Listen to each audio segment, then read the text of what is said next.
Thanks for joining me. I'm Corel Painter Master Aaron Rutten, and in this video I'm going to be demonstrating how to use the new brushes I created for Corel Painter in March of 2019.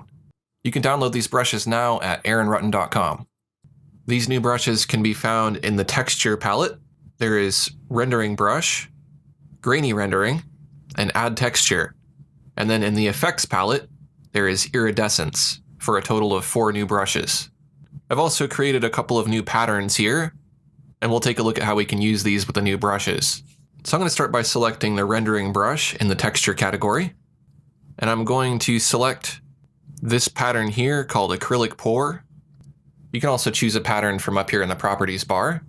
And if I do a test stroke using light pressure, you'll see that I'm getting this repeating pattern.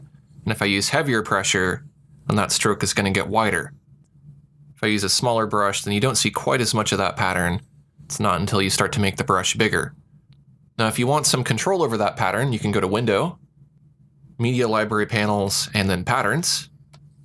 And if we go to the Patterns tab, here's the pattern scale, which you can make smaller or larger.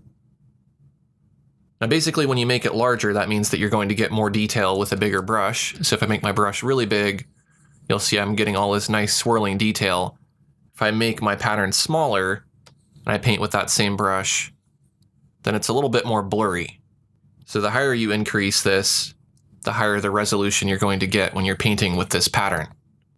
So essentially what I want to do is just go ahead and paint in something swirly like this, just kind of building up strokes, not thinking too much about it.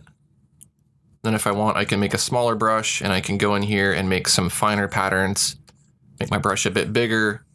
I'll have it kind of transition from fine to large. Something like that looks kind of cool. Now, just to show you what else you can do with this brush, you can change the pattern to something else. You could change it to hazard here and paint a stroke, and you can see what it's doing. It's allowing you to paint with the pattern. So you can experiment with all these different patterns if you like. I'm going to go back to acrylic pour. Now, you can do a bit more with this brush if you're willing to dig into the general panel. Under general brush controls, if we look at source, right now that's set to pattern. But we could also change this to gradient. And then now we can paint with a gradient. The gradient that I have selected is main to additional color. So my main color is this blue. And if I toggle to my additional color and change that to something like this pink color, then when I paint a stroke, it's going to be both pink and blue at the same time. But typically I'll probably use this source set to pattern for this brush. Let's take a look at the next brush. I'm going to go ahead and create a layer to paint on. And the brush I'm going to select is called Grainy Rendering. This brush is very similar, but it's going to allow you to use the pattern as your grain, which is the texture that you'll get from the brush. But on top of that, you can also add paper grain as well. So you can get kind of 2 layers of texture. Right now I have this acrylic pour pattern selected, and I have the basic paper selected for my paper grain. Let's change the basic paper to something else, like small dots. I'm going to go ahead and fill this new layer with white so we can see what we're doing better. I'll go ahead and select pink and I'll paint a test stroke. And you can see that the pattern is masking out the brush stroke, but there's also some small dots from the paper as well. If we do a couple of undos here and we just paint on a new layer, you can see that it supports transparency for both the pattern and the paper grain. Let's go ahead and change the paper grain to something else. Let's change it to simulated wood grain. We'll turn the paper scale up and we'll turn the paper contrast up as well. Now, if I go ahead and paint, you can see I'm getting both the pattern and the paper grain together, which gives me a really nice, random, and interesting looking stroke. And I can build it up like this. I'm going to go ahead and select a color that's more appropriate. Let's sample one of these light blue colors. And I'm going to change my paper to something else. Let's try marbled substrate. Go ahead and use these settings here by cranking up the paper scale and contrast. Now I can get kind of a nice marbled effect, and that'll let me add a little bit of texture here and there. Could select one of these darker colors and put in a little bit of that. Let's take a look at the next brush, and that is called Add Texture. I'll go ahead and just delete this extra layer that I was painting on. And this brush requires that there's already something on the layer for you to be able to add texture to it. So the canvas layer has this marbled pattern that we put down. If I paint with Add Texture using light pressure, then I'm essentially just going to add texture to it. And the texture is going to be whatever I have selected here in the Papers panel. Now this particular paper doesn't work so well for this particular piece of art, but if we select something that's more appropriate, by scrolling down to organismal textures and selecting bumpy elephant skin. I want to make sure that it's not inverted. Then I can paint with this brush, and I can bring in some of that bumpy texture.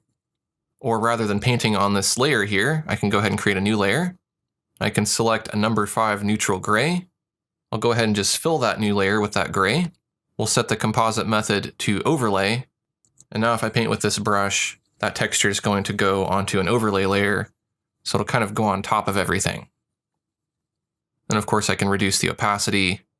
If we do a before and after, you can see that it adds a subtle bit of texture. I'm going to undo that and let's select a different paper texture. Let's try contrasty random cracks. Now if I paint with this, you can see I get that nice crackle pattern. I can increase the scale of that a bit, and I get this nice crackled paint texture. Now, I'm using pretty light pressure here because if you press too hard, it's going to build up too fast. So lighter pressure tends to work better. If we do a before and after, you can see it gives me a really interesting effect. You can invert this paper texture, and then you'll be painting with a darker color rather than a lighter color. I'm going to go ahead and create a new layer, and we'll look at the fourth and final brush, which is found in the effects category. It's called Iridescent.